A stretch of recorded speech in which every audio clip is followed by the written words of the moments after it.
Hey YouTubes, how's it going? Well, here it is. This is my finished project for the winter of 2022. This is my 2005 Dyna WideGlide, originally an 88-inch. It was, when I bought it though, somebody put in a 95-inch kit with some Wiseco pistons. And this past winter I stroked it out to a 107-inch with a Darkhorse crank, welded crank, and Feuling Moto 10.5:1 compression pistons, Feuling Moto level B heads. I ended up with Feuling solid pushrods, a Feuling 574 cam.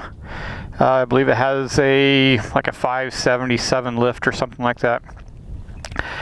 And this has been converted to hydraulic tensioners from the spring tensioners that are normally on these 88s. So there is literally nothing left stock in this motor except for the lowercase halves. So I should have good reliability for this. I ended up putting S&S Cycle Stealth cleaner on it and Thunderheader with the 18mm bungs. And because this model year does not have O2 sensors by default, the ECM doesn't know what to do with them. So I ended up getting Dyno Power Vision with the Auto Tune Pro. That way it could be tuned. I do have a preliminary tune on this. I'll bring up the dyno graph here.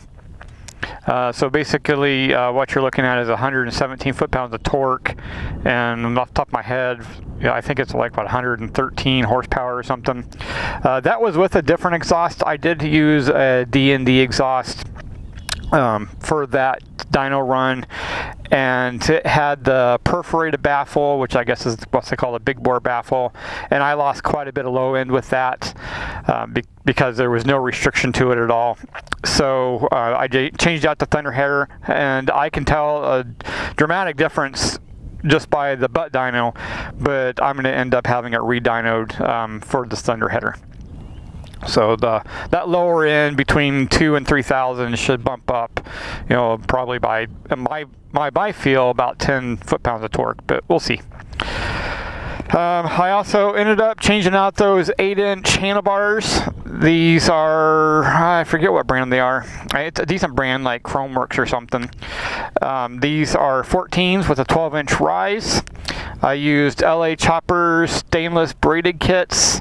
I had to change out all my cables, so I've got the stainless brake line, throttle cables, and clutch. And while I was at it, I went ahead and purchased the stainless for the rear to make it match, and bled all that through.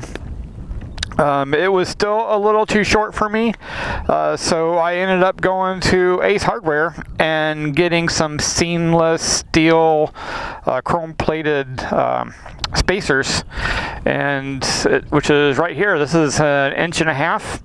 So you know, it's a 12-inch rise with 14 bars because it kind of sloped down, but now they're 13.5-inch rise, and it fits me perfectly. My hands are just a touch above my shoulders. I also got some grade 8 bolts for this.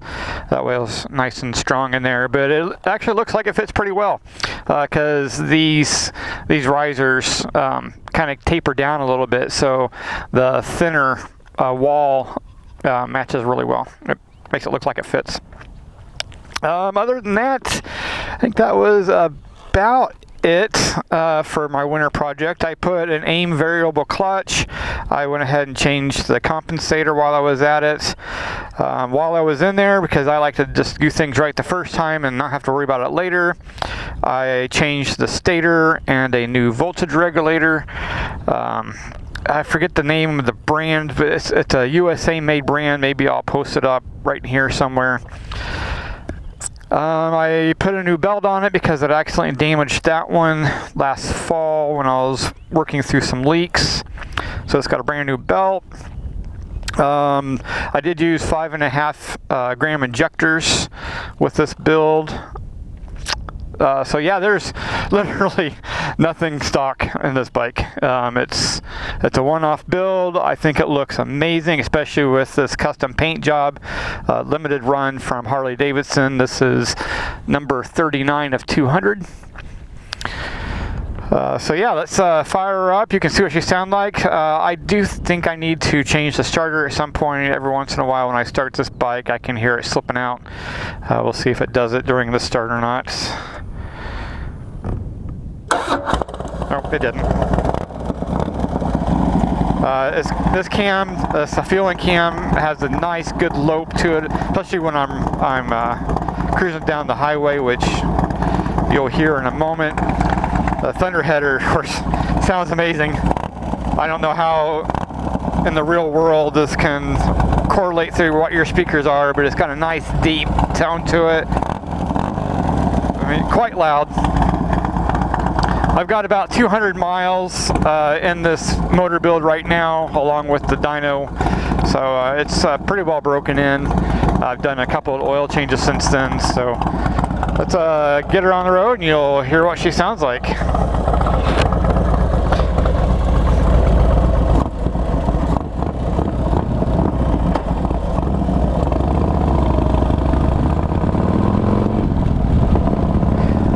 Because I'm still kind of breaking in the motor a little bit, let me put my visor down here. Because I'm still kind of breaking in the motor a little bit, I'm not going past 4,000 RPM, and I'm really not even going past 3 much. Just kind of letting the ring seat. But this bike, it just feels amazing to me now. The power delivery, even from that built-up 95 from whoever did this before I bought it, I can feel a major difference in it. I cranked the throttle right, and I mean, it like literally pushed me back. I even felt my tire slip just a little bit right there. So, I mean, it's got plenty of power, which, you know, for a WideGlide, yeah, you're not going on any twisties with this bike. You know, it's not what this model Dyna is designed for, the bumpy road. But for cruising right along, it's got plenty of power for this. It feels amazing. These bars, with the rise that I put into it, it just, they're on point for me. Like I said, my hands are just a touch above my shoulders, which is where I like to be at. It's nice and comfortable. And I just feel like I'm on an old school chopper. You know, I know it's not, it's a 2005, but it's still, what, 20 some years old. Like, it just makes me feel with this paint job and the rake in the front and how it sounds with that Thunderheader, and my hands are up, you know, on that big sissy bar in the back. I feel like I'm on an old school chopper, but more reliable because it's a twin cam. It's, you know, not the old shovel head or anything. But this bike is absolutely, without a doubt, become one of my favorite bikes in the lineup, if not the favorite bike.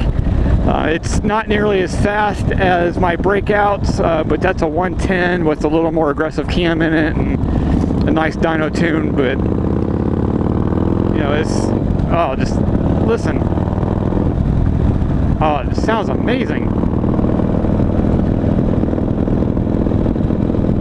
Here, when it gets a little warmer out, I'll put the mic behind me, like I've done a couple of times, and you can get a real world sound of what it sounds like outside of my helmet. But for now, it's just what it has to be.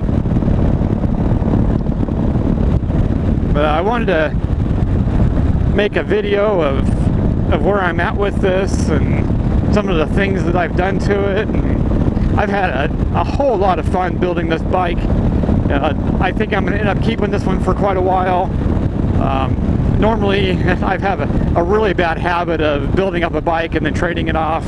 That's because of the pure enjoyment that I have with doing motor work. The potholes in this road, oh man. But I've had a great amount of fun tearing this motor down all the way to the crank, changing that out, and then just building it up. And you know, I'm riding something that I've literally built from the ground up. I had the complete motor out, as you saw in a picture that I posted. It's just been incredibly fun for me and satisfying knowing that I'm riding what I built. But I'm gonna end up keeping this bike. It's just crazy fun to ride with all the power. Whoa, I about got hit by a dove. And it's crazy fun to ride. It sounds amazing. It gives me that nostalgia feel, but with, like I said, the reliability of a newer build and twin cam. So I hope you enjoyed this small video of the bike and where it's at in its current state of life. Like I said, I should have years and years of fun and reliability because everything's brand new on this bike. So, as always, do what you do and make those videos so I have something to watch on the couch. The deuces.